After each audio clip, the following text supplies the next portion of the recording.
The Wellington Club hadn't changed in 30 years.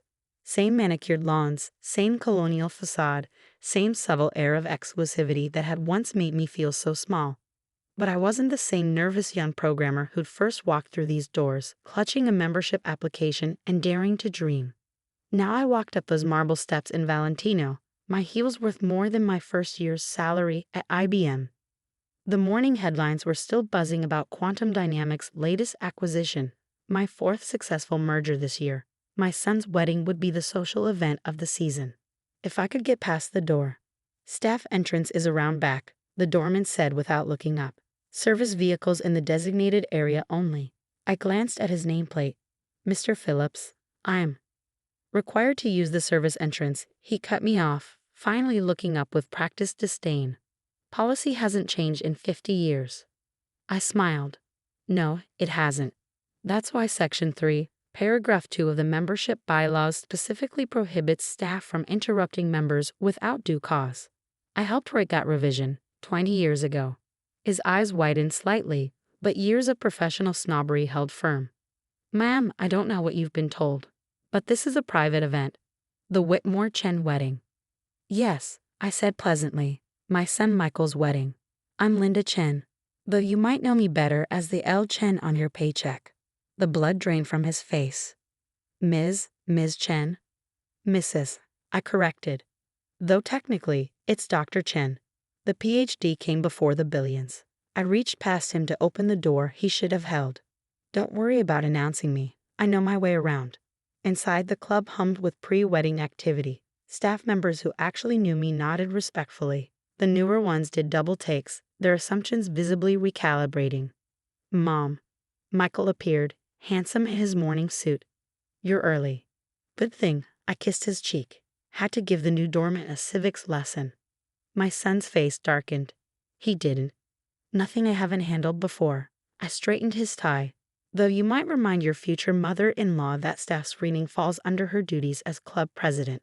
Catherine Whitmore's voice rang out behind us. Linda. Already causing trouble. I turned to embrace her, our laughter genuine. Catherine and I had bonded over being the only female CEOs in our children's private school parents association. She'd been my ally when certain board members suggested my tech money wasn't quite suitable for their institutional standards. Your new doorman needs updating, I told her. His assumptions are running on an obsolete operating system.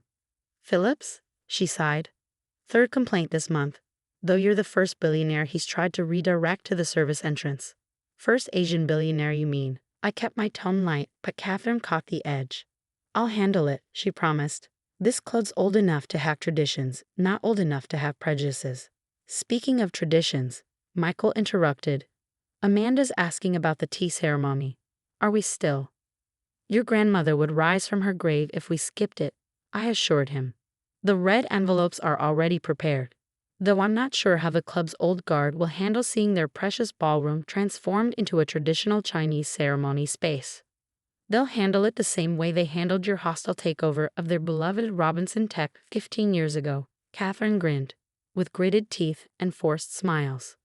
Mother. Amanda Whitmore hurried over, radiant in pre-wedding excitement. I've been looking everywhere for you. The tea service arrived and I wanted to practice. She stopped. Oh, Mrs. Chen. I didn't see you come in. Apparently neither did the doorman, Catherine muttered. I hugged my future daughter-in-law.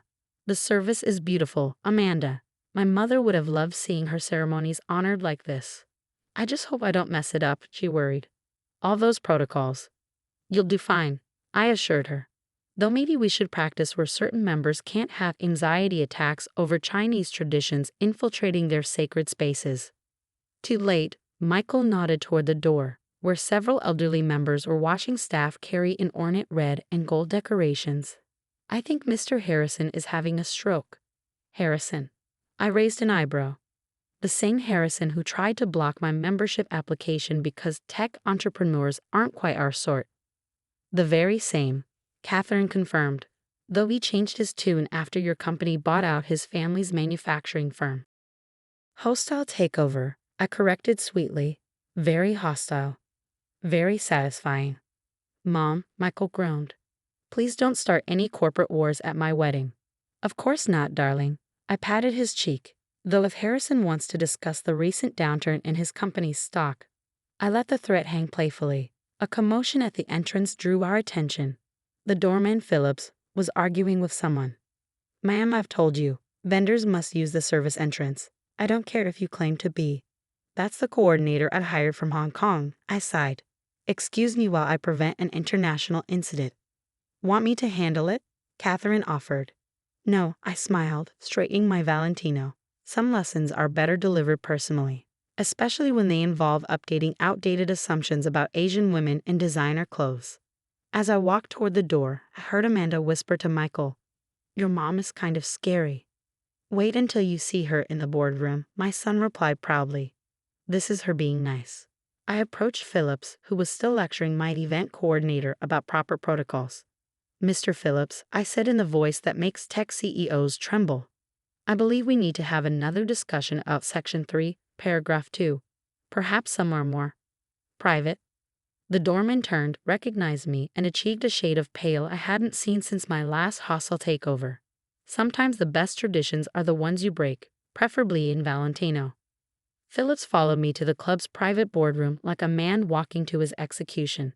I'd held my first board meeting here after buying out Harrison Industries, something the wood-paneled walls had probably never quite recovered from. "Sit," I gestured to one of the leather chairs. "We need to discuss your understanding of contemporary club demographics."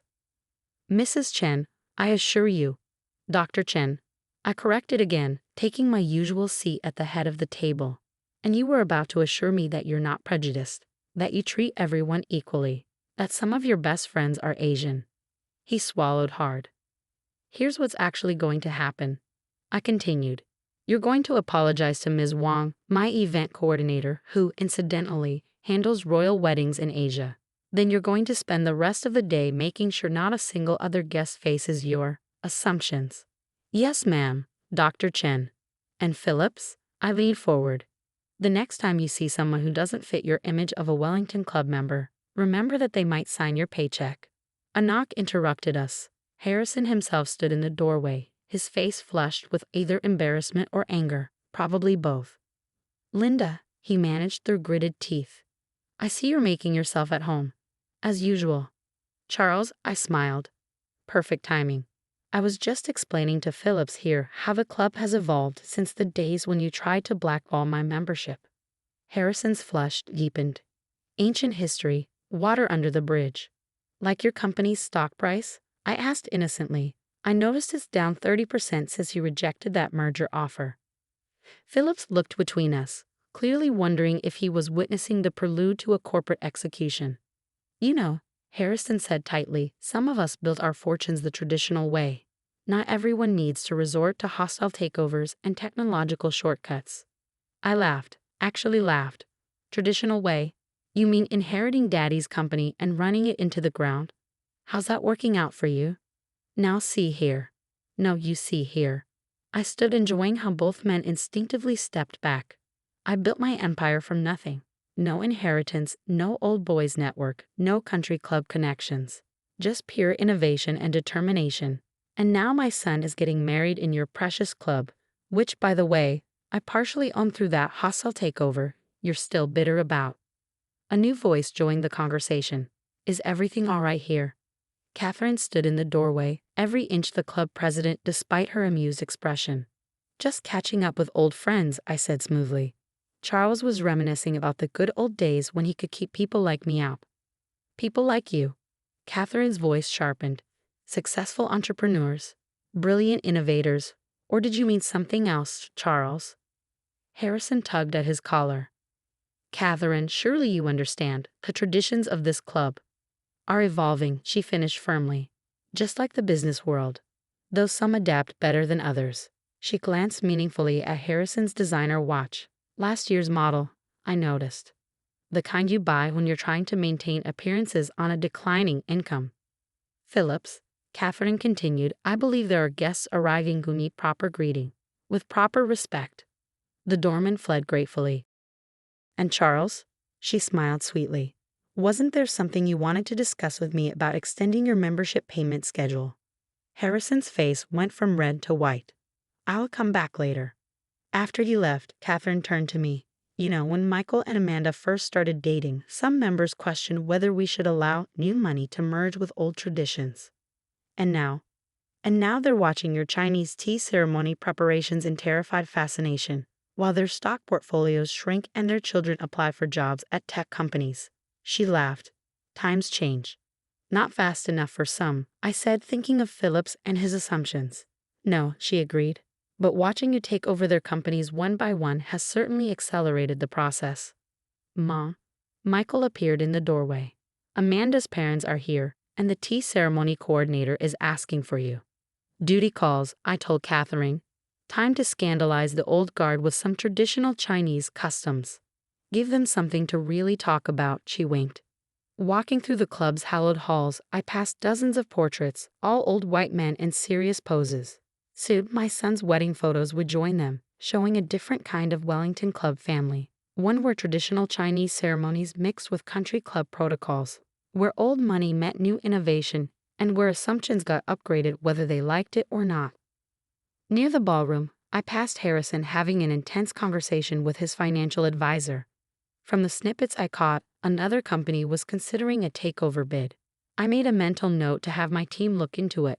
Hostile takeovers were so much more satisfying when they had a point to make. Mrs. Dr. Chen, Phillips called out nervously. Your grandson has arrived. I turned ready to correct him, then saw his face. He was testing himself, practicing the respect he should have shown earlier. Thank you, Phillips, I said. See, operating systems can be updated after all. The ballroom transformation was a masterpiece of cultural fusion. Red and gold lanterns hung alongside crystal chandeliers, while traditional calligraphy scrolls complemented the club's ancestral portraits. Ms. Wong had outdone herself. The space radiated both Wellington Club gravitas and Chinese ceremonial warmth. Magnificent, isn't it? Amanda's father, Richard Whitmore, joined me in surveying the room, though I heard Harrison nearly fainted when they started hanging the lanterns. Harrison faints at anything that wasn't here in 1950, I replied, including most of his company's remaining assets. Richard chuckled. I heard rumors about another takeover. Should I move my investment portfolio? Depends. How do you feel about technological shortcuts and new money? Before he could respond, Michael appeared with Amanda, both now dressed in traditional Chinese wedding attire. My son looked handsome in his red silk changshan, while Amanda wore a stunning kipao that had belonged to my mother. Mom, Michael whispered urgently, some of the older members are refusing to participate in the tea ceremony. They're saying it's not appropriate. I felt rather than saw Catherine tense beside me. But before either of us could speak, Richard Whitmore stepped forward. Not appropriate, he boomed in his best boardroom voice. I'd say what's not appropriate is refusing to honor the traditions of one of our most successful members. Or do I need to remind everyone about last quarter's stock performances? Around the room, several members suddenly found their shoes fascinating. Harrison, in particular, seemed very interested in his shoelaces. Besides, Richard continued, my daughter specifically chose to incorporate these ceremonies. Are you suggesting my Amanda has poor judgment? The power of old money defending new traditions. It was almost poetic. Perhaps, I added sweetly, those who find it difficult to adapt could wait in the library. I hear the bankruptcy notices make fascinating reading these days. Catherine barely suppressed her snort. The tea ceremony proceeded beautifully. Amanda handled every detail perfectly, showing proper respect to each elder. Even Harrison participated, though his hands shook slightly when accepting the tea from me, probably remembering that hostile takeover. Afterward, as the space was being reset for the Western ceremony, Phillips approached me again. Dr. Chen, there's a situation at the entrance. Another Asian vendor you've misdirected. He flushed. No, ma'am. There's a group of young tech entrepreneurs. They say they're your mentees, but they're not dressed quite. Ah, my startup incubator graduates. I smiled. Future billionaires, Phillips, might want to memorize their faces now. Save yourself trouble later. His expression suggested he was finally understanding the new world order. Mom? Michael touched my arm. Thank you. For not burning the place down when they disrespected you. For showing them a better way instead. I straightened his changshan. Revenge is good, son. Teaching is better. Just ask Harrison. I've been educating him about modern business practices for years, one hostile takeover at a time. Speaking of Harrison, Catherine joined us. He's requesting a private meeting next week, something about exploring merger possibilities. Finally admitting he needs a technological shortcut. I raised an eyebrow. Book it. I'll bring my checkbook and my sympathy. Looking around the transformed ballroom, where old money and new innovation mingled, where East met West, where tradition embraced change, I saw the future, not just of the Wellington Club, but of all the spaces that once thought they could exclude people like me. Philip stood at attention, carefully checking every guest's credentials regardless of appearance. Harrison huddled with his financial advisors, probably calculating how much his pride would cost him in the upcoming merger. And my brilliant son stood with his beautiful bride, perfectly bridging two worlds that had once seemed impossibly far apart. You know, Catherine mused beside me, when you first joined the club, some members said it would never be the same. They were right, I replied, watching my startup mentees enter in their stylish but decidedly non-country club attire. It's better. After all, the best revenge isn't just success. It's success that forces others to evolve, even if they have to be dragged into the future, one tea ceremony at a time.